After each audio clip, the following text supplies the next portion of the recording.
বাংলাদেশের সাথে ভারতের সম্পর্ক কিভাবে ম্যানেজ করা হবে তা দিয়ে বাংলাদেশের ভবিষ্যৎ নির্ধারিত হবে।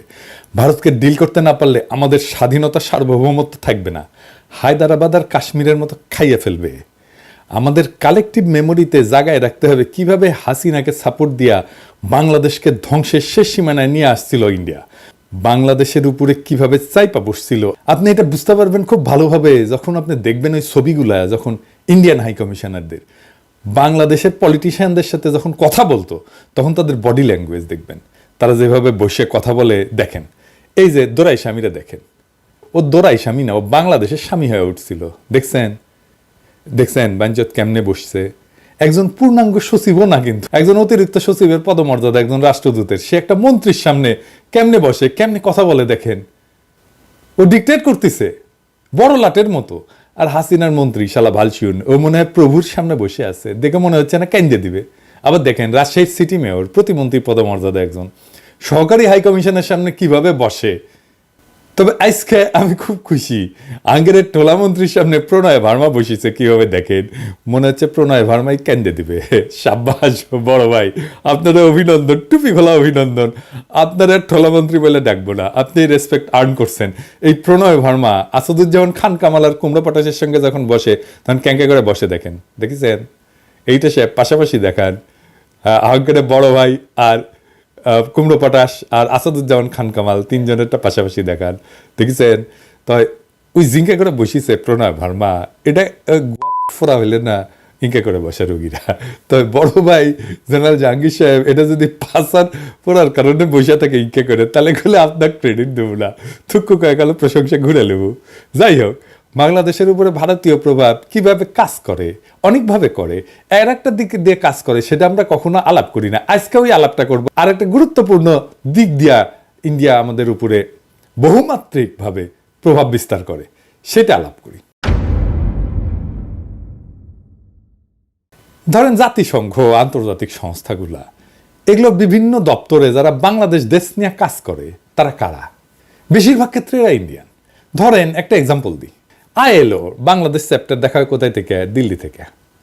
দিল্লিতে আইএলওর আঞ্চলিক অফিস, ওইখান থেকে আপনি ওইখানদের কর্মকর্তাদের দেখান তো, এটা সাহেব লিস্ট আছে ওইখানে ওদের ওয়েবসাইটে, দেখেছেন 80% ইন্ডিয়ান, আরো বেশি হবে হয়তো।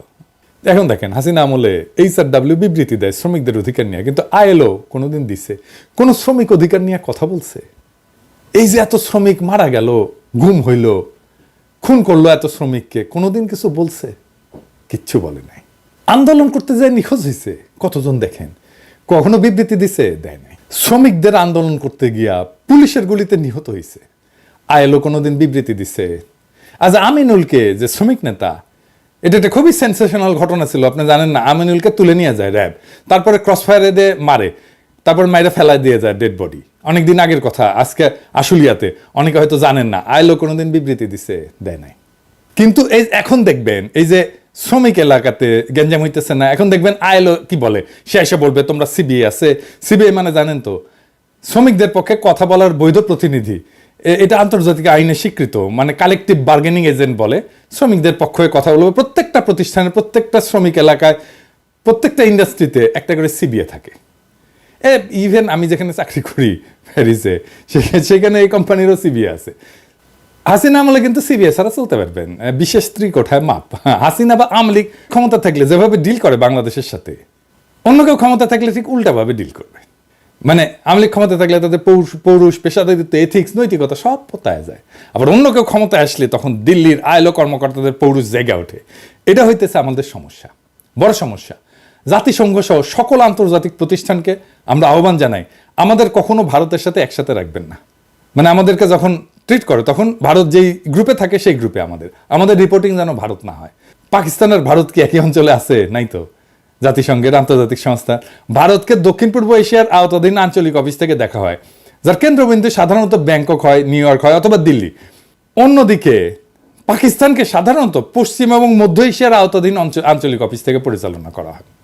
আমাদেরকেও বাংলাদেশকে পশ্চিম আর মধ্য এশিয়ার অফিস থেকে দেখা হোক, এটা জাতিসংঘের কাছে আমাদের দাবি। এইটা আমাদের পররাষ্ট্র মন্ত্রণালয়কে বলতে হবে। কোনোভাবেই যেন আমাদের সাথে ইন্ডিয়ার কোনো ধরনের এইখানে যোগাযোগ না থাকে, আমরা একই গ্রুপে থাকবো না। থাকলে আমাদের ওরা বাম্বু দিতেই থাকবে। এইবার আর একটা প্র্যাকটিক্যাল উদাহরণ দেখাই।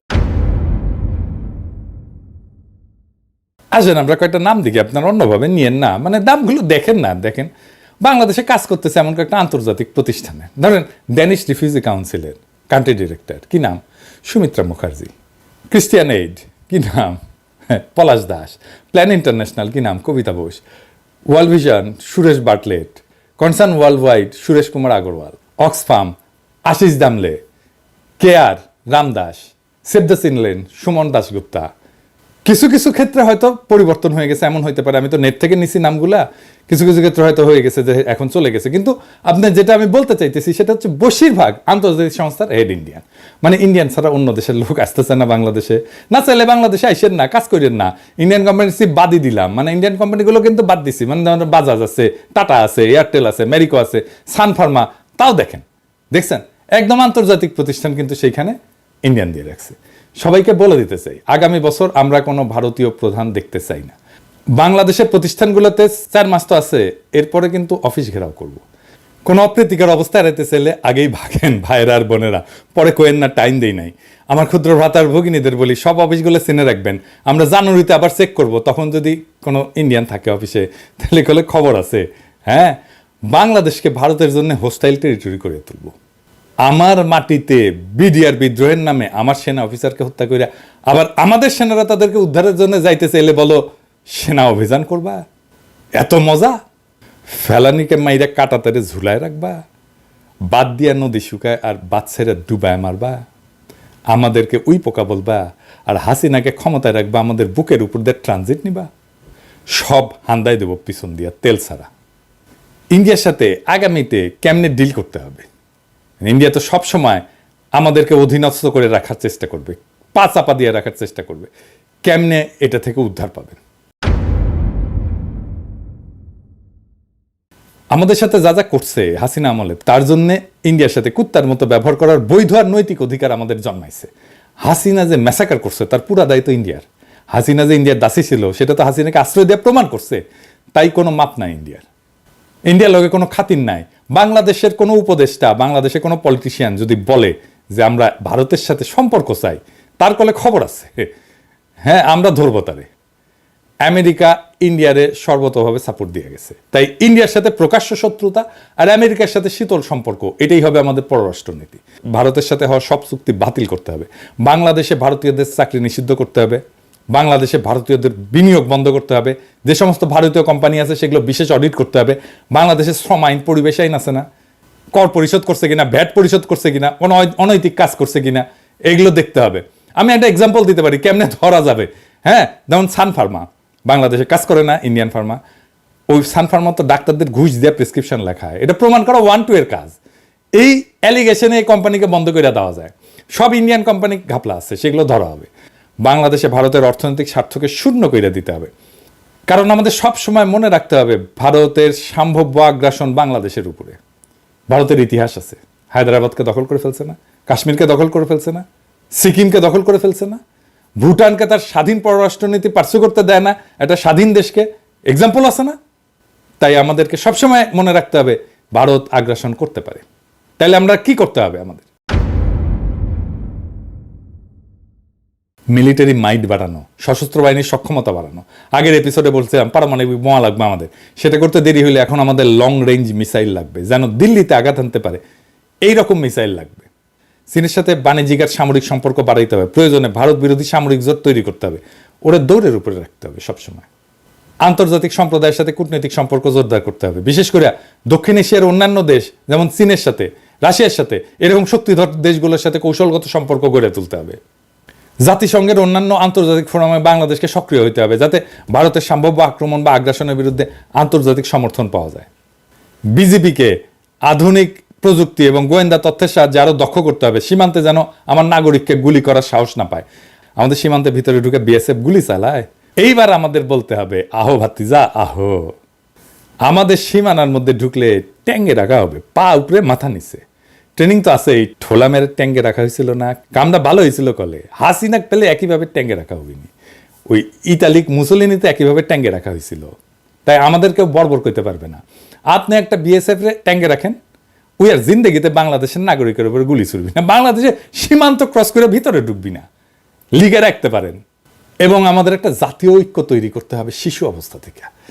দেশের ভেতরে জাতীয় ঐক্য যেন বজায় থাকে সেই ব্যবস্থা করতে হবে। এবং দেখবেন ইন্ডিয়ার সবচেয়ে বড় স্ট্র্যাটেজি হচ্ছে বাংলাদেশের ভিতরে অনৈক্য বজায় রাখা। এখন দেখতেছেন না বিভিন্ন পলিটিক্যাল পার্টির মধ্যে অনৈক্য শুরু হয়েছে, একজন আরেকজনের পিছে লাগিয়েছে, দেখেছেন না? এটা ইন্ডিয়ান প্ল্যান করে, বুঝছাও? যারা করিচ্ছে সবাই ইন্ডিয়ান প্ল্যানের মধ্যে পা দেখিছে। এটা রয় প্ল্যান যে বাংলাদেশের ভিতরে অনৈক্য বজায় রাখতে হবে। তো এই দেশের ভিতরে যে জাতীয় ঐক্য, এই কাজটা শুরু করতে হবে স্কুল থেকে। এখনই সময়, সেনাবাহিনীর তরুণদের জনগণ এখন পছন্দ করতেছে। এরা স্কুলে স্কুলে যাবে, ছাত্রছাত্রীদের সাথে কথা বলবে, আমাদের স্বাধীনতা সার্বভৌমত্ব কিভাবে রক্ষিত হবে, কারা আমাদের স্বাধীনতার শত্রু, কে আমাদের আক্রমণ করতে পারে, এইসব একেবারে স্কুলে ছাত্রছাত্রীদের মধ্যে ঢুকাই দিতে হবে। ভারতীয় পণ্য বয়কট আন্দোলন দেখেছিলেন না? একেবারে শিশুদের দিয়ে ক্যাম্পেইন করেছিলাম। ওই বয়সে ইনডক্ট্রিনেট করে দেওয়া, মানে মাথার মধ্যে ঢুকে দেওয়া, এইটা যদি ঢুকে দেওয়া যায়, এটাই আমাদের ভবিষ্যতে প্রতিরোধের শক্তি হয়ে থাকবে। ছাত্রছাত্রীদের অস্ত্রের সাথে পরিচয় করায় দিতে হবে, তারা যেন অস্ত্র হাত দিয়ে দেখতে পারে এটা কি। ভারত থেকে জ্বালানির উপরে নির্ভরশীলতা কমায় আনতে হবে, বিকল্প শক্তির উৎস এবং জ্বালানি নিরাপত্তার দিকে নজর দিতে হবে, যেন কোনো সংকটময় পরিস্থিতিতে বাংলাদেশ বিপদে না পড়ে। কূটনীতিতে বাংলাদেশের বেস্ট ব্রেনগুলোকে যুক্ত করতে হবে, যেন বাংলাদেশ কূটনীতিতে সেরা হইতে পারে। বাংলাদেশের সেরা ছাত্রগুলোকে দুনিয়ার সেরা ডিপ্লোম্যাটিক স্কুলের ট্রেনিং দেওয়া হতে হবে। লং টার্মে আমাদের ডিপ্লোম্যাটিক অ্যাসেট তৈরি করতে হবে, কারণ আমাদের জন্য শান্তিপূর্ণ এবং কূটনৈতিক সমাধানই সবসময় অগ্রাধিকার হওয়া উচিত। কিন্তু আত্মরক্ষা এবং প্রয়োজনে প্রত্যাঘাতের প্রস্তুতি অত্যন্ত গুরুত্বপূর্ণ। আপনার শত্রু যদি মনে করে আপনি দুর্বল, তাইলে আপনি গেছেন, আপনি শেষ। আপনার শত্রুকে সবসময় মনে করতে হবে যে এটা বিপজ্জনক, এর সাথে গ্যাঞ্জাম করা যাবে না। বাংলাদেশের জনগণ বিপজ্জনক জনগোষ্ঠী, সাবধানে ডিল করতে হবে। আর পরিশেষে ইন্ডিয়ারে ভয় পাবেন না। ভারতের তরুণদের আবু সাইদদের মতো বন্দুকের সামনে বুক পাইতে দেওয়ার হিম্মত নাই। ওরে আমরা ভয় করবো, দাঁড় বাদ। এপিসোডের শেষে একজন শহীদের কথা আজকে আপনাদের বলি। কিছুতেই কান্না থামছে না সোহানের স্ত্রী শম্পা বেগমের। তিনি বারবার বলছেন সোহানকে ছাড়া এখন একা কিভাবে বাঁচবেন। তাদের বিয়ে হয়েছিল 2017 সালের 19 নভেম্বর। এরপর মধ্যে 3 বছর দুজনে একসঙ্গে ঢাকায় সংসার পেতেছিলেন। বাকি সময় স্ত্রীকে গ্রামে পরিবারের সঙ্গে রেখে ঢাকায় চাকরি করেছেন সোহান। শম্পা বেগম বলেন, আমাদের মধ্যবিত্ত পরিবার, অর্থ সংকটের কারণে ও একা ঢাকায় থাকত। অর্থের কারণে দুজনে একসঙ্গে থাকতেও পারিনি। গত 1 বছর বাড়িতে একটা নতুন ঘর দিচ্ছিল।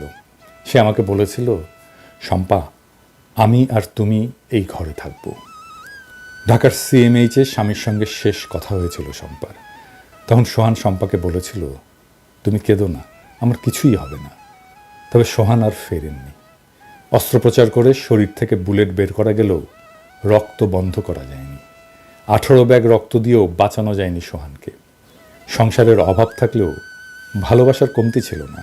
উল্লেখ করে শম্পা বলেন, স্বামী ছাড়া কেউ ছিল না আমার।